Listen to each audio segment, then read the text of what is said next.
Hey guys, Kansas 97 Stowe 171. I'm going to do a video here in a second, and I'll have to piece it together, but I thought I'd show you what I found this morning. This is the trailer I got to pick up right here. And look how the yard guy parked it.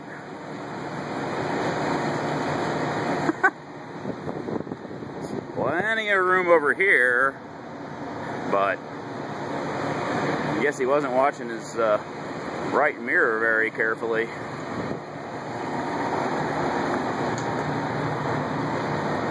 He didn't actually touch anything, but about 3 more inches and he'd have been into the trailer here to my left. I'll show it to you from the back side, and then I'll stop the video. I'm going to hook to it and pull out, and we'll do a normal video from there. I may do a short one because I'm going over to Delphi for cobs today too. So that's what it looks like from this side. If he'd have kept going back, he'd have taken out quite a bit. He'd have hit that right here, and first he'd have hit that. Unbelievable. As a new guy, I've never seen him do this before, and he loaded it today. So this did not happen. Well, I'm fairly certain this was loaded this morning, not last night. I don't know. Depends on when he left. He said he was going to load it this morning. So, anyway, I just thought I'd show that to you. I've never seen that before, ever. Sometimes they're tight, but I don't know. I don't know what the hell the deal was. Again, this is old damage. He didn't do that. And I don't see anything that he hit, so. Crazy shit.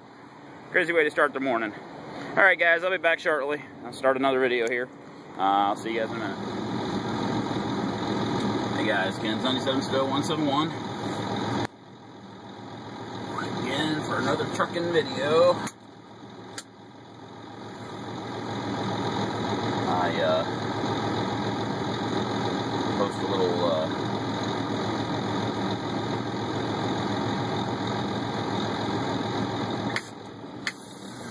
I will post a little video ahead of this one. I'll merge it all together. The guy who parked his trailer practically stuck it into the fender of another trailer. I have no idea why. Never seen him do anything like that. I'm pretty sure he loaded it this morning, so it's not like he's doing it in the middle of the dark. Back here in the back where this trailer was at, it does get pretty dark back there, but you know, you can see where you're putting your trailer. Stop and get out and look is the rule. He's a new guy, and he didn't hit it. I will say he did not hit anything at all. So maybe he saw it and just figured, you know, this trailer was going to be pulled out first and it would be fine, and it is. It is fine. There's nothing wrong with it. But I certainly would not have left the trailer that way. I would have pulled it back out and straightened it up. I don't really know what the deal was there.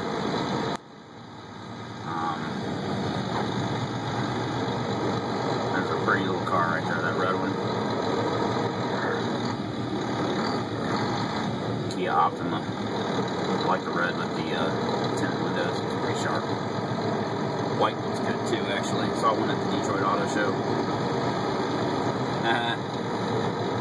The auditor's got a license plate that says Enjoy. N-J-O-I.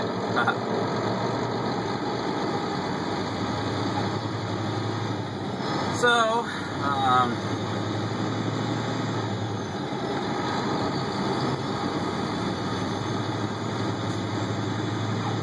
this is actually a third video I've made. I tried using my old Motorola Razr, my old Motorola Droid. I actually made 2 videos with it, and I haven't posted them yet because I don't really like the output. 720p,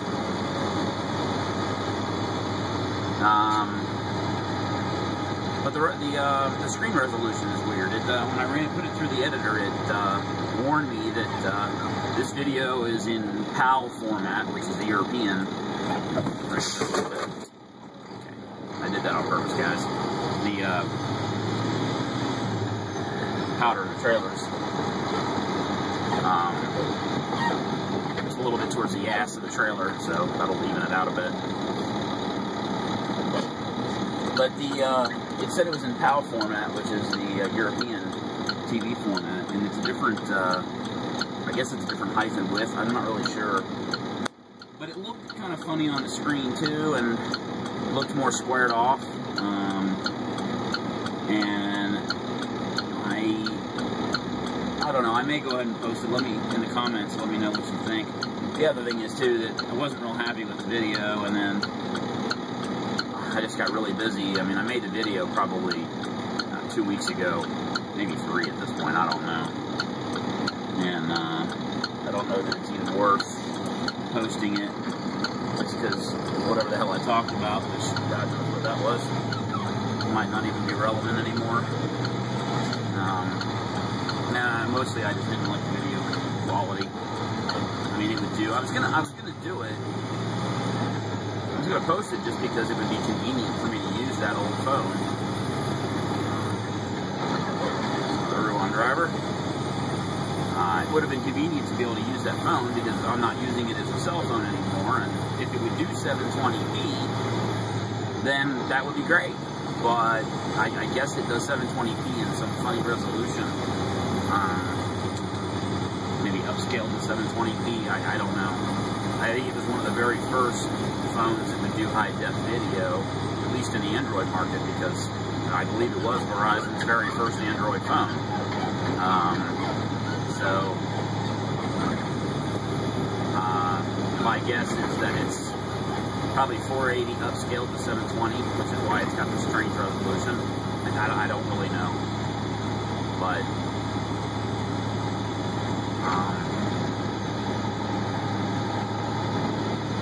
let me know if you want me to post it. Like I said, the content will be, 4 weeks removed.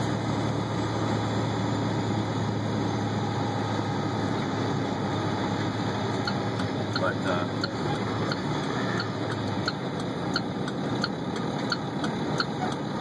do a video today, and I may shoot one a little shorter today.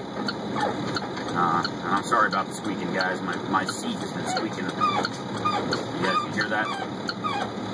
The seat's been doing that for weeks now. I don't know what the hell the deal is with it. I almost ran the light right there.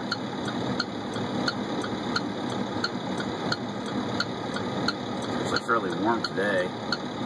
There he goes again. He's going to have a race with the pickup truck.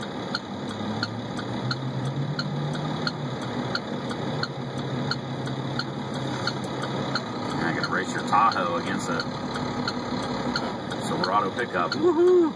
That's excitement right there. Oh, come on, people.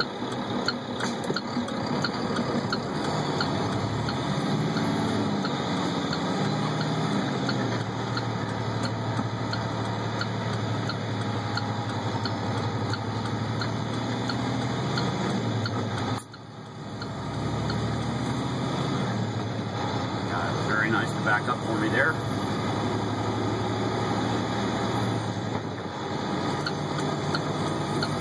That big curved building there on the left is Union Station, we used to call it. Now it's called the Museum Center because it's where we have one of our museums at. They have an Omnimax movie theater in there, and the History Museum, and right now I think they have the Dead Sea Scrolls exhibit going on.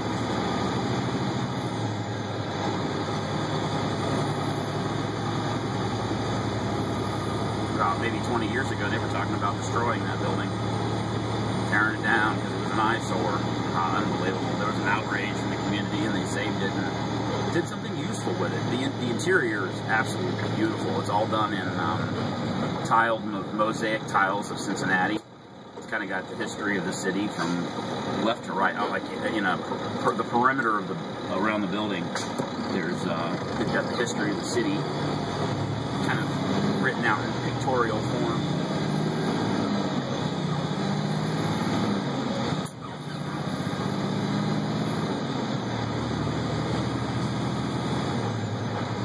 That guy must have been flying because he was nowhere near me.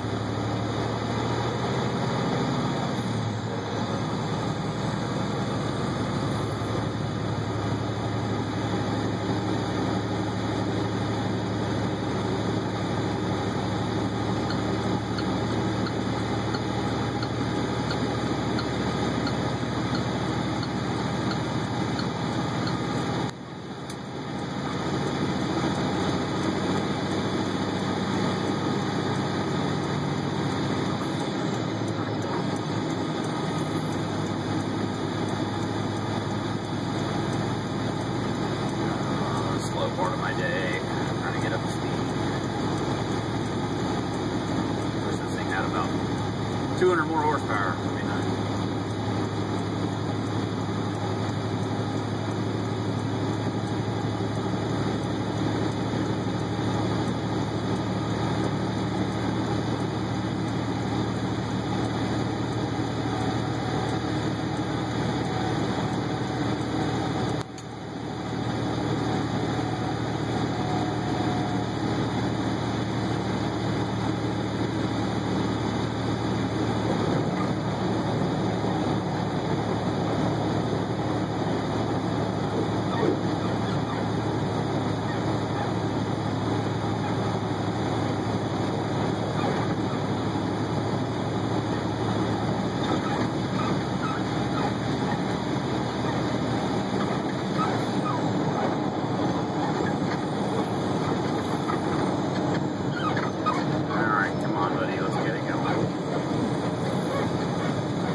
Pretty narrow through here to run side by side with another truck. Of course, he can't go anywhere because the truck in front of him is going slow.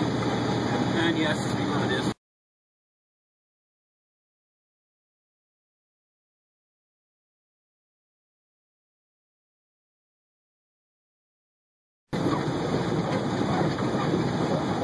The best thing to do is get your ass moving up to 65 here.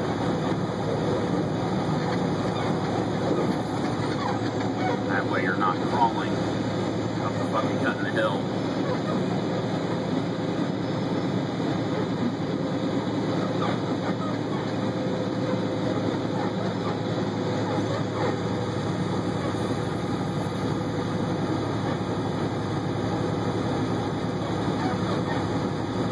Alright, time merge. Let's go.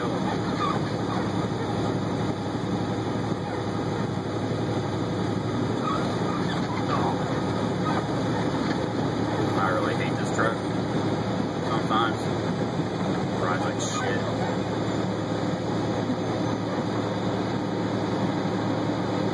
And now we're all gonna slow down.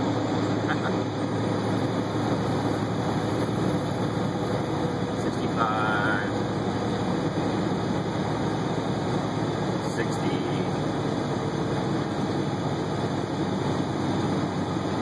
55, 90. 50. Put the blinkers on.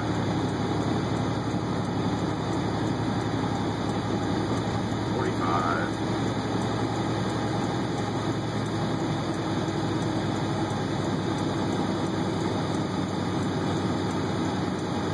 40.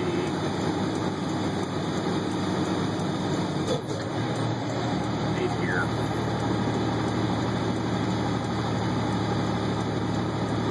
35.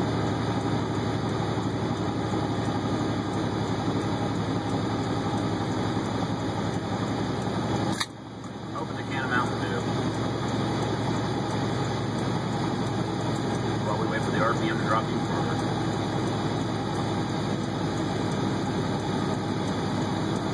I think I can, I think I can, I think I can, I think I can.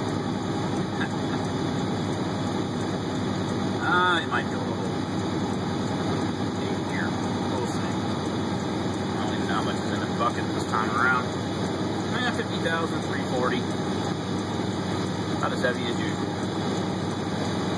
1,200 RPM. Should make it. A little under 30 miles an hour.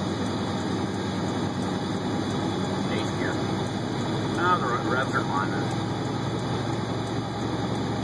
1,300, 1,400, 1,500, 35 miles an hour, 8 here, 1,600. That was fucking intelligent. 17, almost 1,700, and it gets steep again here for a minute. That was unbelievably intelligent. Did you see that guy? Let's go from the middle lane all the way to the exit ramp without looking in our right-hand mirror.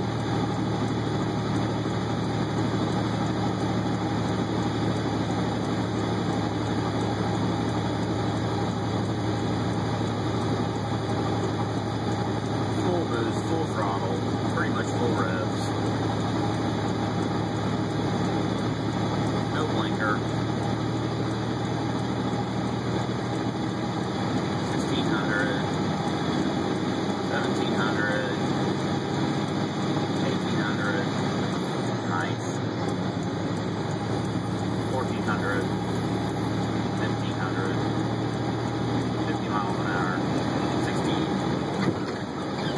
No. Broken back, 1700. Back to 10. Turn the blinkers off. Yay! We made it!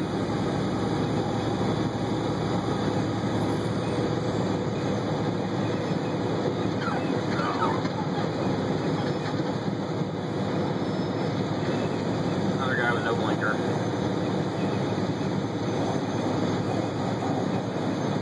It's amazing the number of people that don't use their indicator light, you know? It really helps if you know what the hell people are going to do before they do it. It's a matter of habit. That's really what it comes down to. You're changing lanes, you automatically reach the signal. You don't, there it did it again, no signal. Yeah, you don't even, shouldn't even really be thinking about whether there's any reason to use it. Changing lanes, use your signal. You never know who might be somewhere and you don't see them and they see you. Just use your signal and there you did it again. Turn right back in the other lane, no signal.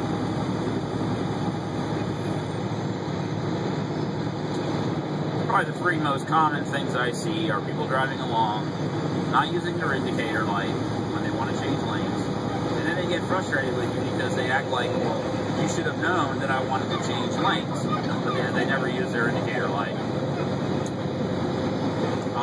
Driving in the dark with no headlights on, driving in the rain, snow, or other problem weather with no lights on.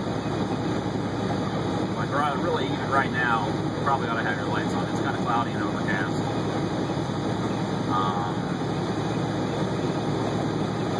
And following too close. For safety, you know, following too close. This is probably my fourth pet peeve. This guy here in the gray car needs to put his foot in the fucking gas pedal. And now he's going to figure it out. Now he's finally going to look in his mirror. And now he's going to take off. Now that I've slowed down to 60 to let him in. People do that all the time. Merge onto the interstate. Then they realize there's somebody behind them. And then they take off. Rather than using the merge lane as a place to accelerate up to the speed limit. And don't get me wrong, I occasionally find myself doing it as well. We all make mistakes. I'm not perfect. Never said I was. But those are the common things that I see people do. I'm sure I'm missing something. But those are the major ones.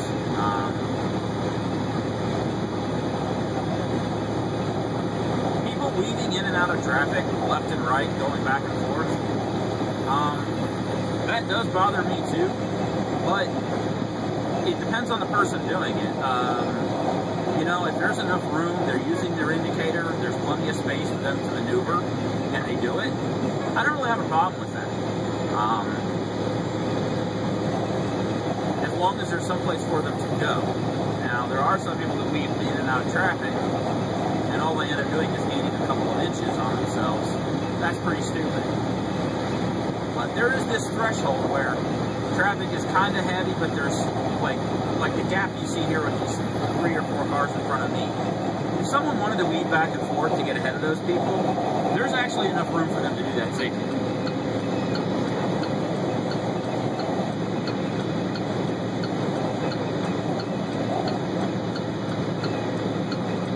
That was my mistake. I should have been in the left lane already. Although no, it wasn't legally required to be so.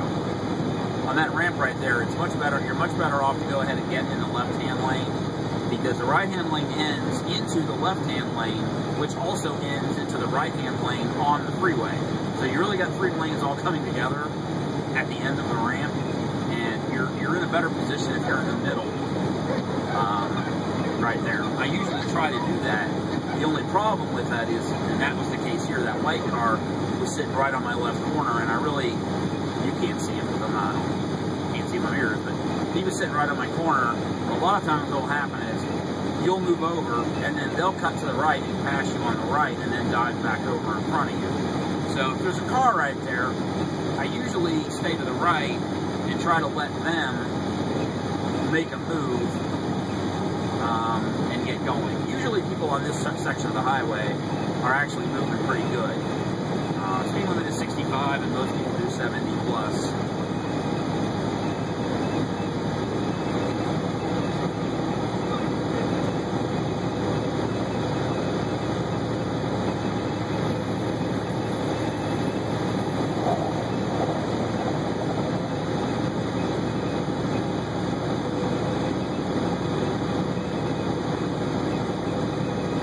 I'll talk a little bit about the Detroit Auto Show.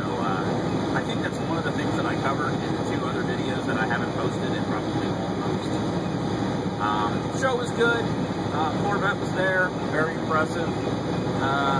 Front of it looks great. The back of it, wow. I don't know, maybe it'll grow on me. Certain colors it looks better than others. They asked me, it's a little too much like the Camaro, in my opinion. But I think they could have done just as well to just put round headlights on it.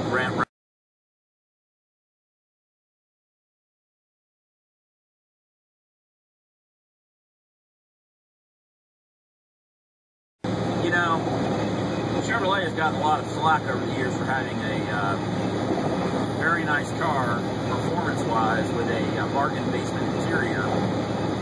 And although the C6 was better, this is much nicer. They really spent a lot of time thinking about the materials that were going to go in it.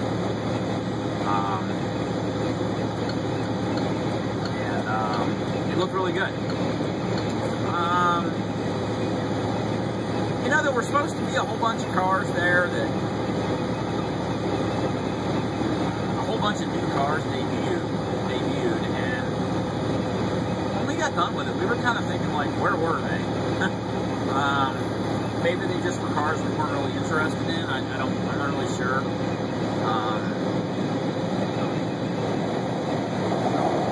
The last few years have been kind of ho-hum for me. I mean, I always go, because there's always a few things that are interesting.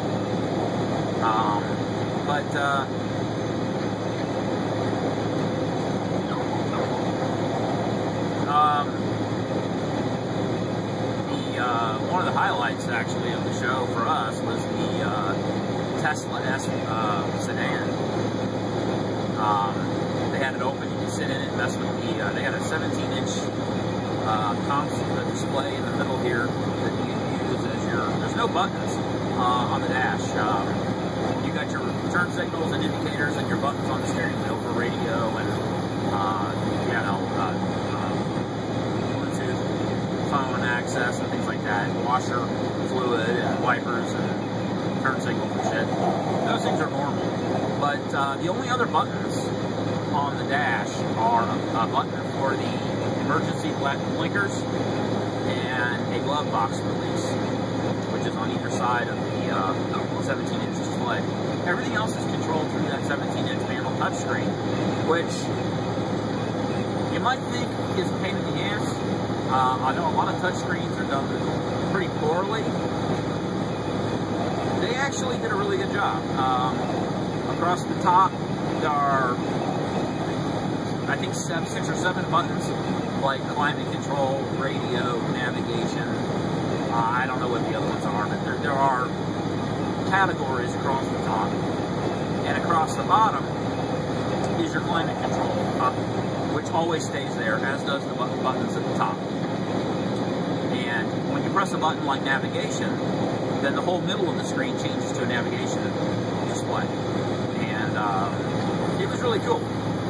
Little things like, you want to open the sunroof? Well, it's a little slider left and right, or up and down, I can't remember. And if you move your finger just a little bit, the sunroof opens just a little bit. Open it some more, it's infinitely variable on the sunroof. It doesn't have set positions. There's all kinds of controls there. It was really cool. The car's beautiful. It's fast. Yes, it's expensive, but that will change. And guys, the reason I'm sitting in the middle lane here, just in case you were wondering, is the right-hand traffic's fairly light, and the right-hand lane here ends, I think, right past this exit. So when the traffic's really busy earlier in the morning Oh, that looks really stupid. I'm sorry. When the traffic's really busy, I will stay in the right-hand lane till this exit. But right after this exit, the right lane ends. So I just decided to hang in the middle lane.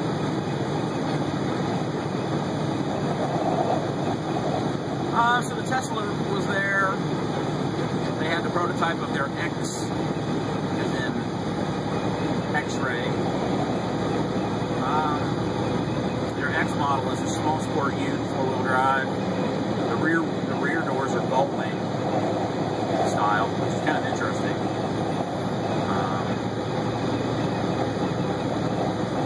I'd tell you one thing we saw on that car and several others. A lot of companies, I don't know how many we saw, that are using carbon fiber inlay or attachments on their wheels. So let's say you got a 5-spoke alloy wheel. On the front or back or middle of each of the spokes, there'll be a little carbon fiber piece. We saw that at least 5 or 6 times, but I think closer to 10. And some of them look pretty cool. Some of them, it was kind of like, why? And I don't know, that was a trend. You see a car with flat paint rather than glossy, and it's pretty interesting. Yeah, the camera cut there for a second, I don't know why.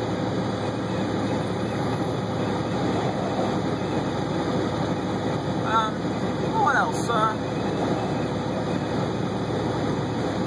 think they redesigned the interior of the smart car. The exterior looked about the same. The interior looked much better, I think. I got in it looking around and thought, well, this looks nicer. I had one calls into question why they're even still here, at least in my area of the country. I'm sure if you live in downtown LA or New York or Chicago, a car like that probably makes a lot more sense. But in the Midwest where I live, I like the smart car. I like the idea of the smart car. Small, efficient, good mileage, but not for 15,000 bucks. I'm sorry, for 15,000 bucks, there are a lot of other cars out there that have 4 seats, get nearly the same mileage, and are much more useful for me. Now, again, if you really needed something that was small, then I totally understand that. And the Toyota IQ is perhaps a little better option. It's about the same size, and you can fit 3 adults in it instead of 2. Made by Toyota, probably more reliable. But I still call into question, you know, even if you needed the car, if you could buy a Hyundai Accent hatchback, get full seats with storage behind you for about 15 or 16 grand. With better equipment and a hell of a lot better warranty. So I don't know. The Smart dealer in Cincinnati closed. I hope they stay in business. I don't understand why they never brought the diesel version of that car to the States. I think if you threw a 60 mile per gallon, you know, option out on the table, a lot more people, even if they didn't need a small car, would probably go that direction, as might I myself. But we never got the diesel version in the U.S. for some reason. Canada had it for a while, but we did not get it down here. And the problem, too, is the Smart gets like 41 highway. Well, you get 40 highway out of a Hyundai Accent hatchback. The city mileage is definitely better. But I'm not sure it's worth it.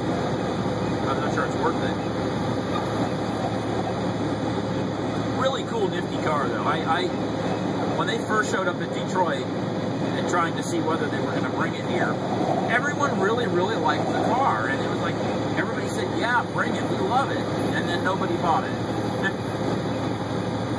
It's weird how in this country, a lot of people, like myself, I think, really like the idea of a small, efficient particularly fuel-efficient car.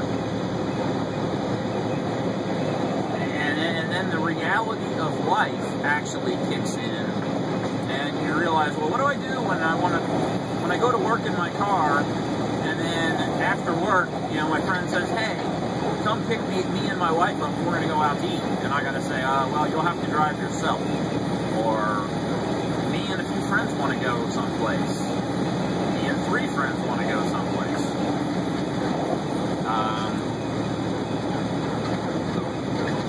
You know, for an urban commuter vehicle, it's fantastic. But you know, and again, price point too. You know, if they sold for, you know, 7,000 or 8,000 on the base model and 10 or 12,000 on the loaded model, that might change the ballgame a little bit too. But somebody commented about the Toyota IQ. It was one of the magazines that the Toyota IQ is the answer to a question that nobody asked. And I think in the Midwest, that's probably true. The other thing, like the Toyota IQ, and the smart car for that matter, why in the hell did they not put a better transmission in it? The smart car and the IQ in particular would be a much more fun to drive car if it had an actual 5-speed manual transmission. In the US, the IQ is saddled with a very boring CVT transmission. You know, at least they could have thrown a nice 5-speed manual, and you could have had a fun, if not powerful, light, tossable, revvy, small car. It could have been fun, perhaps, in some small way. Instead, they saddled it with a, from what I hear, rather terrible CVT transmission. You know, CVTs work okay when you got a big torquey V6. They're boring as fuck when you put a 100 horsepower engine behind it. And that's what they did. And the smart car has a manual that's automated. There again, give me control of the fucking stick. Let me rev the clutch up and dump it a bit. I think you could have some fun with a smart car, especially since it's rear-wheel drive, if it had an actual manual transmission. Why they never did that, I don't know. I have no idea. But, so that was there. I know I'm missing some things. Subaru had their whole line up there. I looked at that because my stepmother is looking to get a new car, and that's top of her list, because that's what she's got now, and I don't know. Subaru seems to have, they're great cars. I drive, I have 2. But styling-wise, I don't know. Pretty boring. And they're moving towards CVTs for fuel mileage, and I guess I understand that, but God, you're in my right lane. You won't let me over, even though you try to go to the left.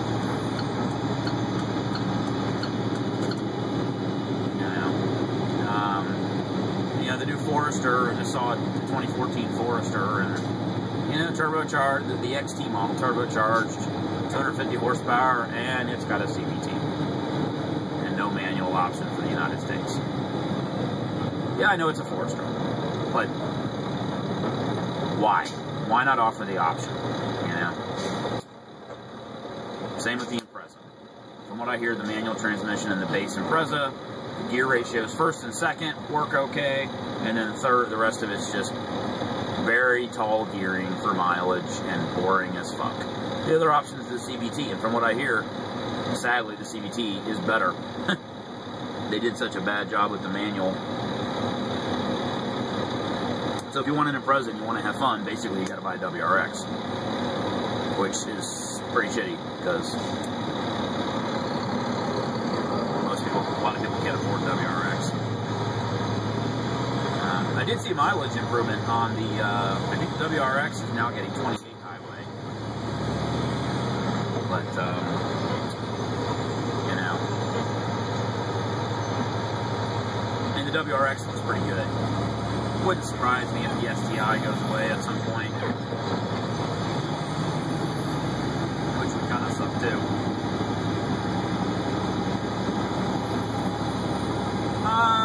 Volvo, there was pretty much nobody there.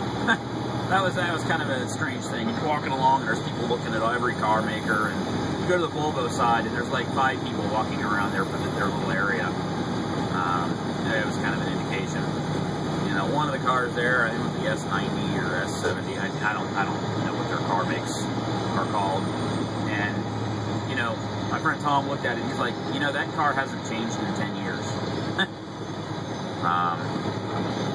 I mean, they make nice cars, but again, I guess they don't have the money or the ability to come up with something really fresh. Although they do have that little two-door hatch thing. I don't know what it's called. It's kind of cool, but it's also a little on the weird side.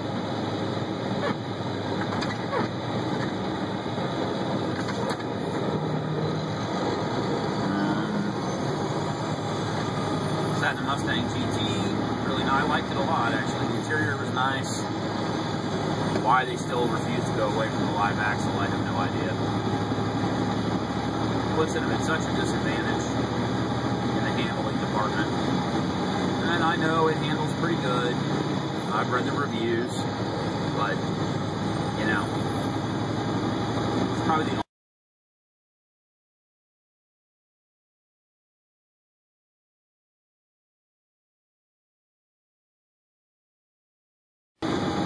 I think in the next model year or two, they really need to address that, or they're going to find themselves. You know, it's such a sweet engine, it's such a sweet transmission. The chassis is great, and then they saddle it with this live axle in the back, and I don't know. I don't understand the point of that. Other than that, it was very nice. I don't know. What else was there?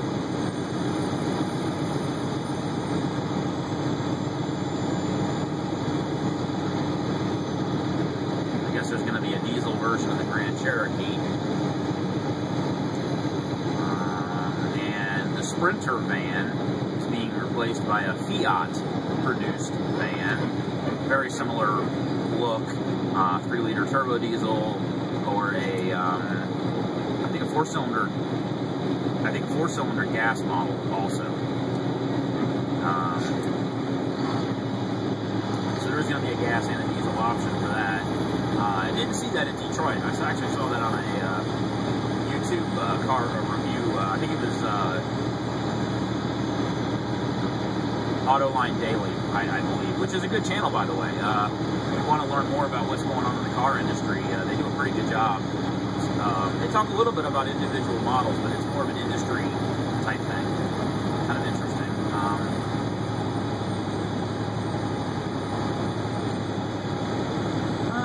I don't know.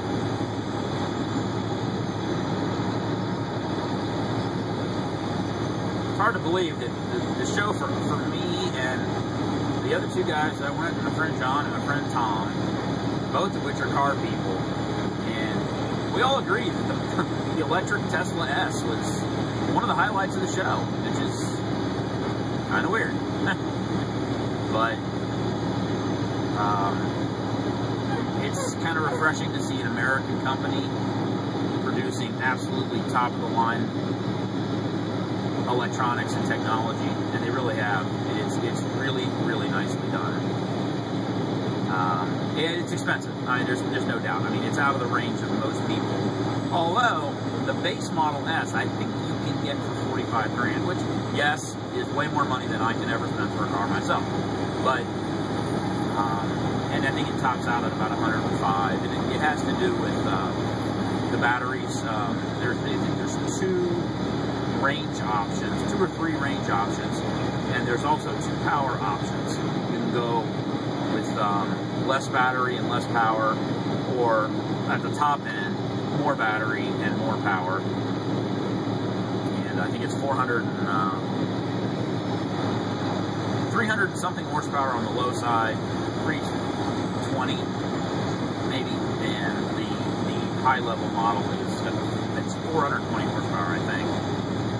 But very impressive. I mean, it's got a lower center of gravity, or I'm sorry, 18 inches is the center of gravity, which is the same as the new Corvette.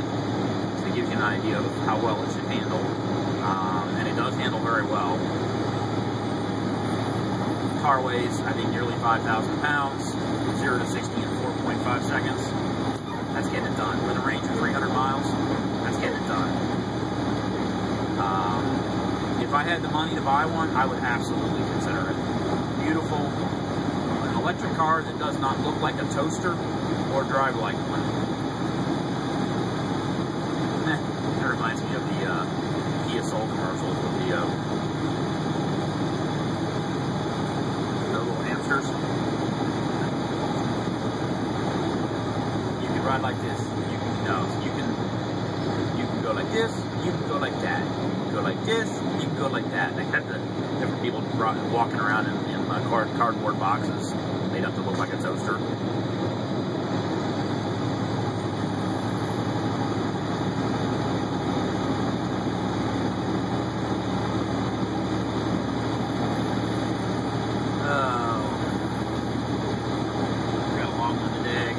Rochester, unload this, go over to Delphi, get some corn cobs, go back to Cincinnati, get 12 to 14 hour day, probably hopefully 12. If traffic's good, it'll be 12.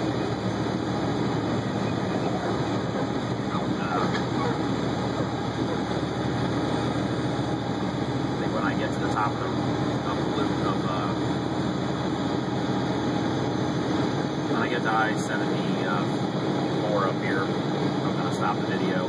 I may do another one when I come out of Rochester and go over to Delphi. It takes about an hour. I should be able to do another hour. Well, I don't know. There's nothing really to see there. We'll see. I don't know. It'll be a surprise for you and me.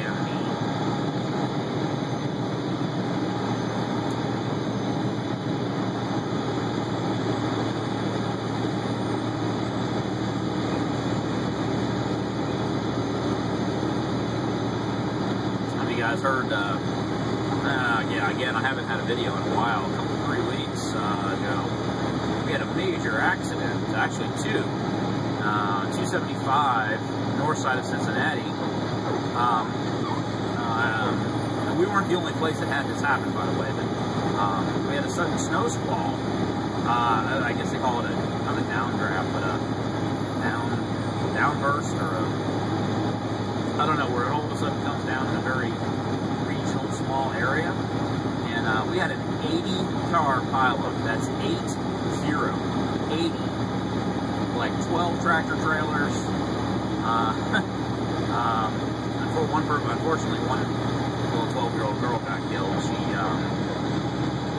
this would be my service announcement for the day. If you're in an accident on the highway and the accident is still going on around you, stay in your car. That's what happened to her. She, for some reason, and I don't know why her family didn't stop her, for some reason she got out of the car. The accident was continuing behind her, and she got hit by one of those cable barrier things that are in the middle of the road, and they hit her in the side of the neck and killed her. This is terrible. But considering an 80-car pileup with 12 tractor trailers involved, it's amazing more people weren't killed. And then just a few miles away on 75 North around Middletown, they had a 40-car pileup. So exactly the same thing happened. Sudden downburst. People were driving along, clear sky, and all of a sudden it's a blizzard. They can't see, and the road is covered with ice. All at the same time. So you can't see. You hit the brakes, you start sliding, you crash. And then everyone behind you does the same thing. And apparently that's what happened. And there's been several other incidences of this. There's one down on the AA highway. There was one on the I-70 east of Indianapolis. There have been a few incidents of these. And I don't remember this kind of thing happening before. I don't know what the deal is with that. Maybe it's climate change. I don't know. But I don't remember that kind of thing happening so much. I don't really know why he slowed down so much right there.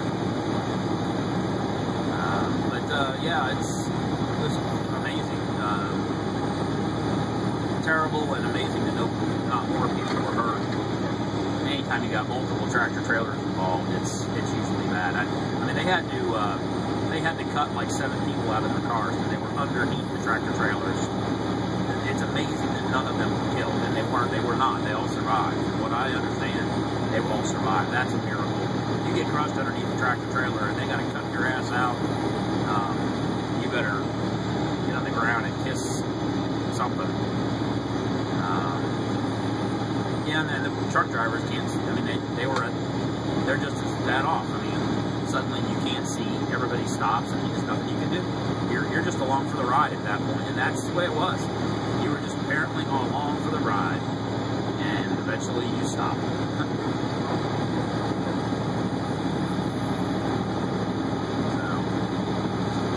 And there's no way to look out for it. I mean, that's the thing. You know, if it's icy weather or it's snowing out when you leave the house, well, people know to look out. But, you know, you're driving along, the roads are just wet, and then all of a sudden it's a blizzard and there's ice on the ground. There's not a lot you can do. You can't prepare for it. It just happens in front of you or over your head, and suddenly you're crashing. The meteorologist, the local guy here, he's been with the station about 12 years, and said he's never seen anything like that. So.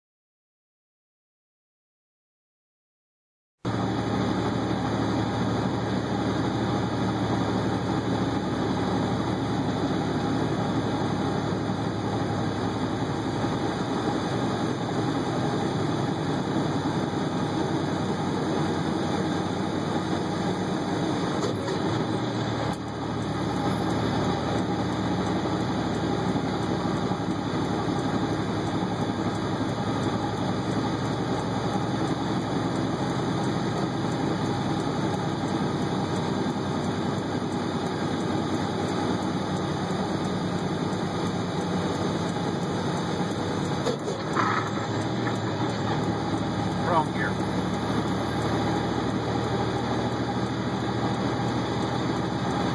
25 miles an hour. 30.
Coal.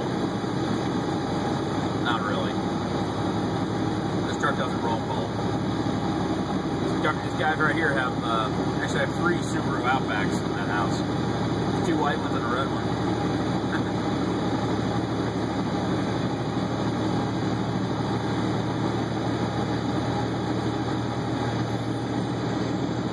Yeah, this truck doesn't roll coal.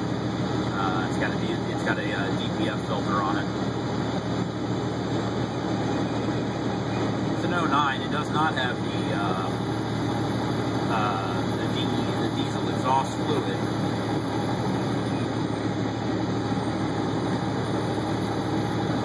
I don't think we have any newer trucks in 09.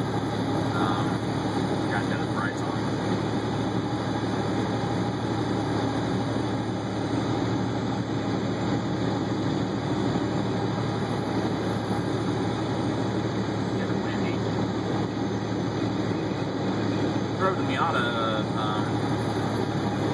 that's something that's happened. I decided to tag and insure the Miata, my 97.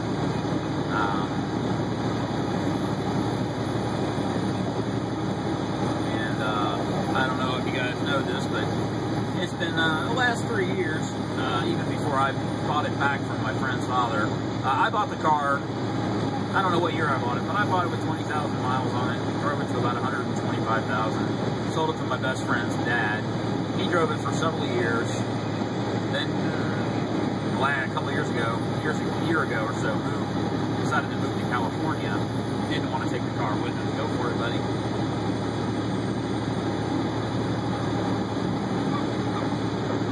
45, buddy. I'm going 50. You're going 55 or 60. Coming into the town. That's brilliant. Oh, they nail your ass.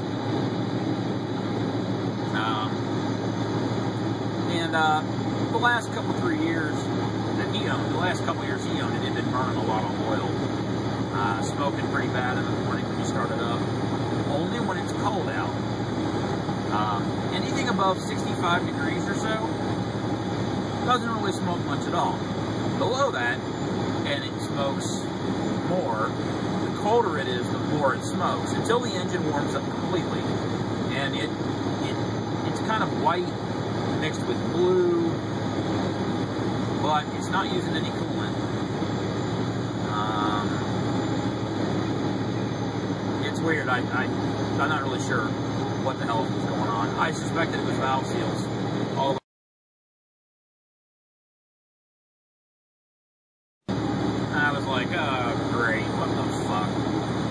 So, first thing I thought was, well, I probably lost the spark plug, you know. So I put new plugs in and new wires on it, same thing. Did a compression test, and cylinders 1, 2, and 3 are pushing 220 psi, which is pretty good. That's hot. That's pretty good considering it's got 216,000 miles on it. But cylinder number 4 was pushing 10 pounds. So, lost something on cylinder 4.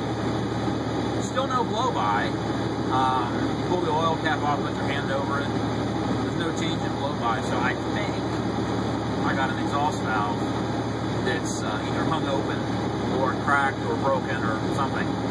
And I'm losing the compression out the exhaust valve. Plus, you put a stethoscope on number 4 header pipe.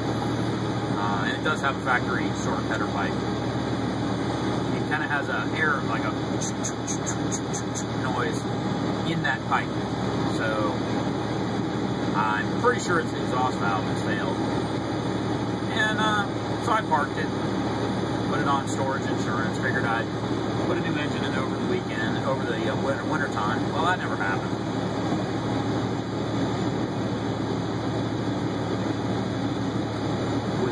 Work for a couple of months and just never got done. So I thought, you know, spring's coming. The wife and I are talking about making some changes with the other cars, maybe selling them and trying to get rid of some of the car loan debt. And I was like, well, I'll just tag the Miata. She's like, well, it's broke. And I'm like, it runs. I mean, I drove it for a few weeks after it broke. And other than it burns the same amount of oil it ever burned, which is a lot, by the way. I mean, it's burning like a quart every 150 miles or something. And it is burning it.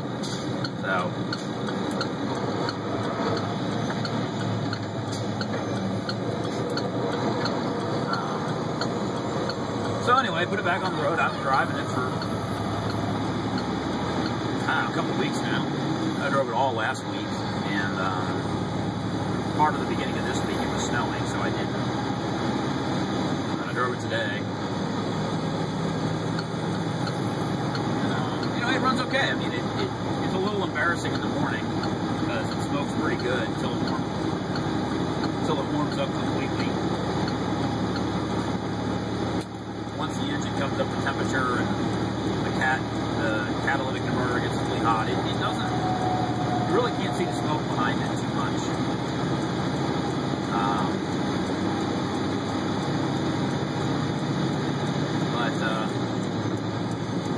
In the morning when it's still cold, I usually pull out of the parking space and I drive it up between the garage and kind of hide for a couple of minutes while I let it warm up a little. Because sometimes it turns into it'll turn the parking lot into a fog bank. It's rather embarrassing. But it runs, and it gets me to work and back, and, you know, it is what it is. It's drivable. Doesn't seem to be getting any worse. So, and I'm not sure whether I want to just buy a replacement engine, which I could get a salvage engine for maybe $600. Do an engine swap. That's easier to organize. Because, you know, I can go buy the engine this weekend, transport it,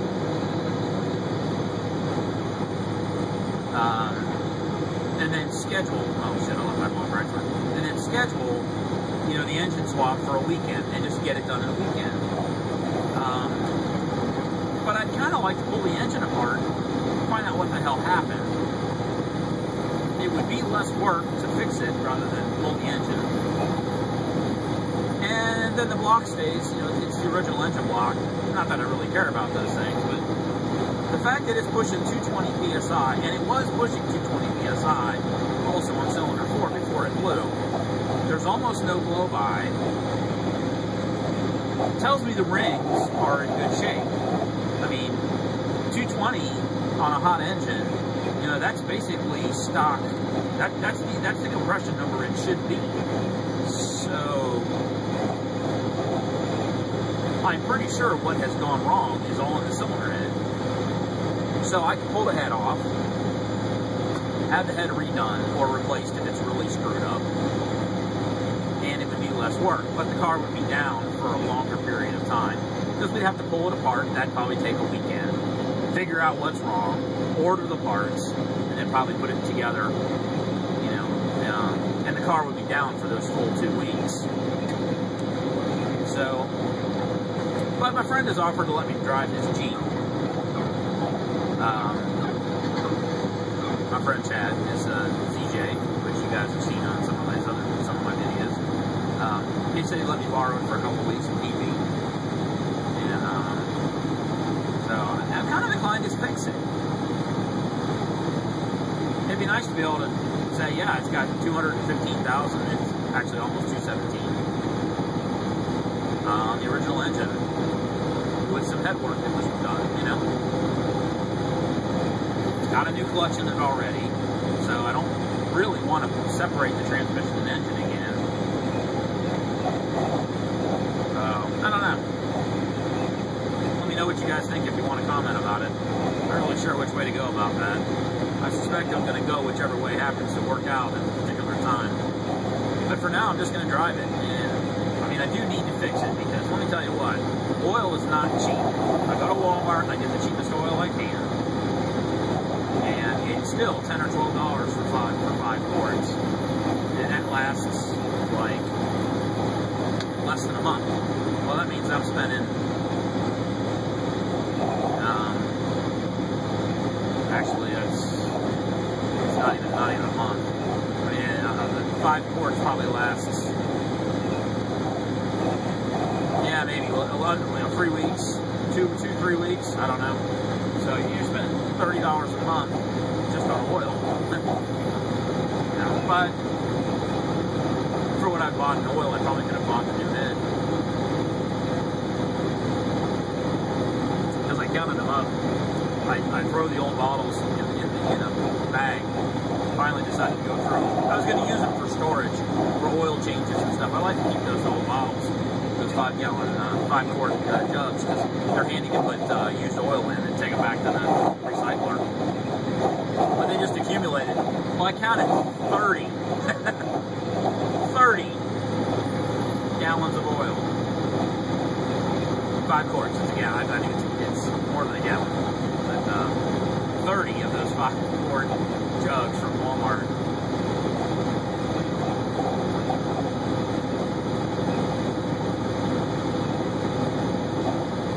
That's $360 right there.